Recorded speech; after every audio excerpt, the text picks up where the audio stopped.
Нови 21 хектар земјоделско земјиште во Блатец, Пеклани и Стибања стои на располагање на земјоделците во Виничко.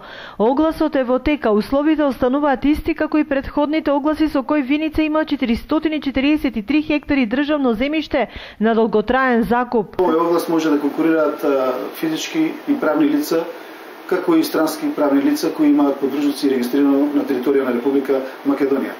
Огласот е од општ карактер, што значи дека може да се пријават земјоделци кои што ќе конкурираат за различни намени, значи за одгледување на земјоделски култури, тоа е за 15 години, за подигање на долгогодишни насади, лозови и овошни насади со време трајање од 30 години, за подигање на рибници од спортско-рекреативен карактер и така натаму. Значи огласот е, како што реков, од општ карактер и ќе биде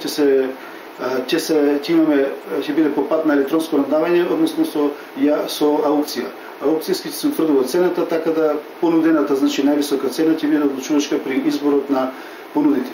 Земјиштето не е од А класа, но може да биде поволно за одгледување житарици и друг вид култури, а во подрачната единица деновиве 34 закупци на државно земјиште од претходно потпишаа договори за легализација на своите насади.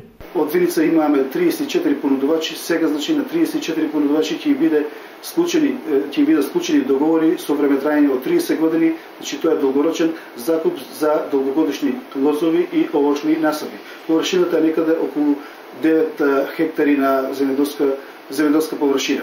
Со ова се обезбедува на некој начин да се стават луѓето во законска рамка, да можат овие лозови и овошни насади да си ги пријават воедно за субвенции, да имаат договори склучени по кои договорите имаат обврска да плаќаат према државата годишна закупнина, така да се излева во пресет на 34 лица на кои ќе бидат склучени договори. После завршувањето на постапката, значи за склучување на договори, ќе ги воведеме во владение овие 34 лица, ќе ги регистрираме во системот за единствениот регистар на земјоделски стопанства, со можност после тоа истите значи лозови и овошни насади да се ги пријавуваат и за субвенции, со тоа ќе го остварат и правото на финансиска поддршка согласно програмата за финансиска поддршка во земјоделството и руралниот развој за 2016 година.